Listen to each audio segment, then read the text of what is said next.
আচ্ছা, আমরা তো শুনেছি শাশুড়ি বৌমার সম্পর্ক নিয়ে অনেক কিছু কথা আমি শুনেছি, আপনারাও শুনেছেন। আমি এদের এই সম্পর্কটা কিভাবে আরও মধুর করা যায়, আরও যে সম্পর্কগুলো ছোটোখাটো সমস্যা থাকে সেগুলো মেটানো যায়, সেই নিয়ে আমি দুটো ভিডিও করেছি।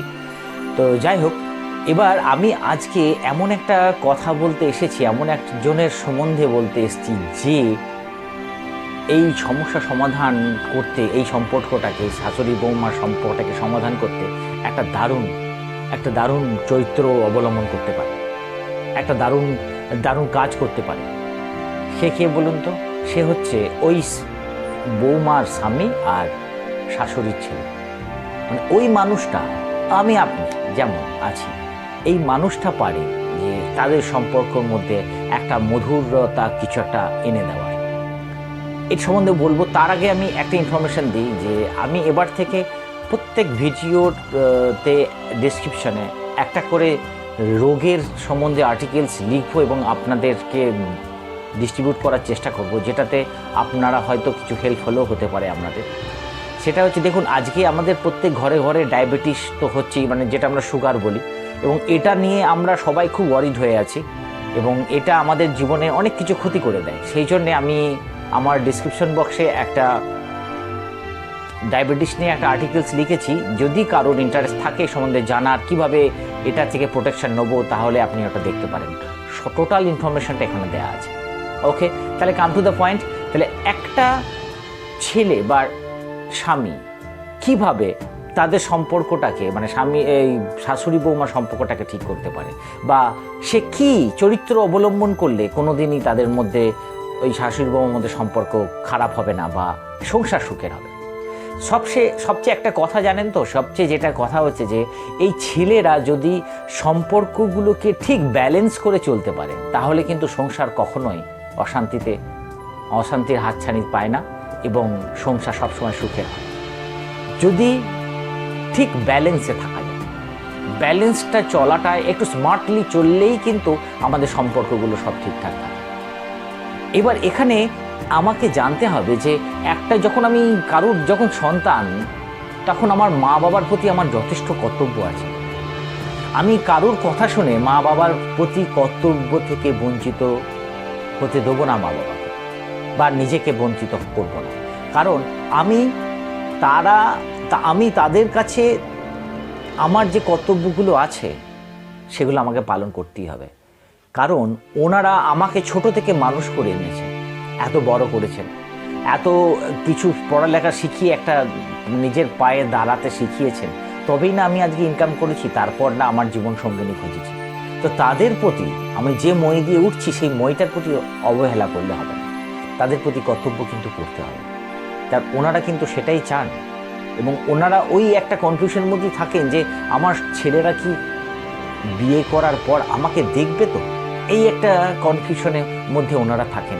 ওনাদের এই যে টালমাটাল যে একটা সমস্যা, ওইটাকে না কংক্রিট করতে হবে, ওই জায়গাটাতে কনফিডেন্স আনাতে হবে যে আমি যেমনই হোক না কেন, যেভাবেই যেন পরিস্থিতি যেমনই খারাপ হোক না কেন, তোমাদের পাশ থেকে আমি কোনোদিন সরব না, কারণ তোমাদের প্রতি আমার কর্তব্য সবসময় থাকবে। এই কনফিডেন্স লেভেলটা ওনাদের মধ্যে আনাতে হবে। আবার অপরপক্ষে যখন আমি একটা অচেনা অপরিচিত মানুষকে নিয়ে আসছি আমার সংসারে, তাকেও এটা বলতে হবে, তোমার যে সম্পর্কগুলো এখানে আছে বা আমার সঙ্গে যে সম্পর্ক আছে, সেই সম্পর্কটাকে আমি এতটাই মজবুত করে রাখবো, কখনোই হাত ছেড়ে দেব না, এবং তুমি প্রত্যেকটা বিপদে আপদে শেষ পর্যন্ত থাকবো। এই কনফিডেন্সটা কিন্তু তাকে দিতে হবে। দুজনের প্রতি কর্তব্য কিন্তু অবহেলা করলে হবে না, তাহলে কর্তব্য দুজনের প্রতি করতে হবে। আরেকটা কি করতে হবে বলুন তো? ব্যালেন্স করতে হবে, যেটা বলছিলাম। ব্যালেন্সটা মানে আপনি কখনোই কোনো পক্ষের কথা শুনে অন্য কোনো পক্ষকে কিছু বলবেন। এইটা যেই করেছে সেই কিন্তু তার সংসারের ব্যালেন্স হারিয়ে ফেলেছে, এবং সারা দিন তার মাথাতে শুধু এই বাড়িতে গেলে এই সমস্যাটা ফেস করতে হবে, এই একটা প্রবলেম হবে, এইটা কিন্তু আসবে।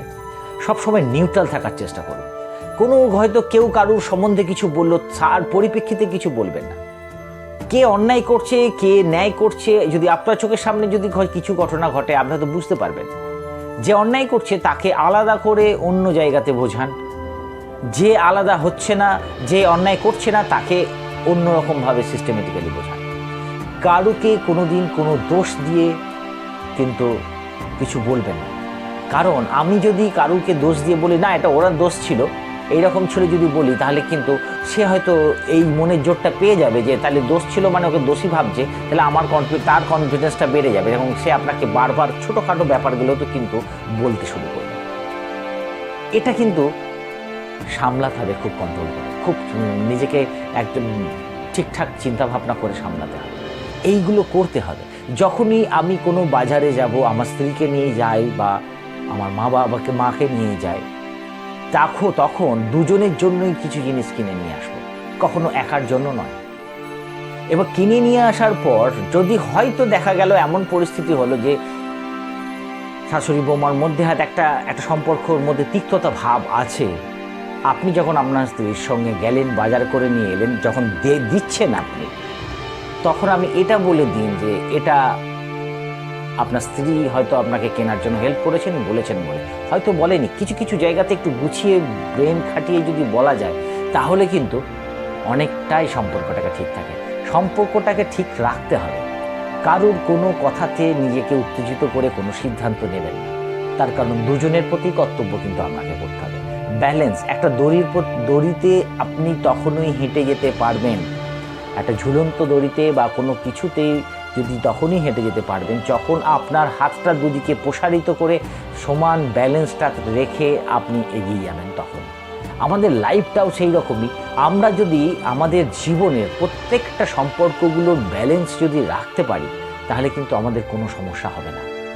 ম্যাক্সিমাম ছেলেরা কিন্তু তাদের ব্যালেন্স হারিয়ে ফেলে বলে সম্পর্কটা ছড়িয়ে ছিটে চলে যায়, সংসারটা ভেঙে চুরে চোরমার হয়ে যায়। এইটা করতে দিলে হবে না।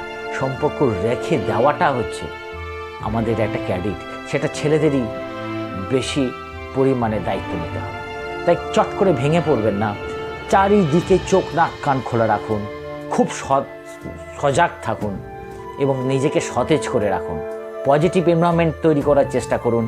পরিবেশ, যদি আপনাদের বাড়ি পরিবেশ যতটা আপনার বিশৃঙ্খল হয়ে যাচ্ছে মনে হচ্ছে, সেখানে এমন কিছু পজিটিভ দিয়ে বা কোনো সিনেমা দেখিয়ে একসঙ্গে বসে এমন কিছু পরিবেশ তৈরি করুন যেন সম্পর্কটাকে সব ভালো হয়ে যায়।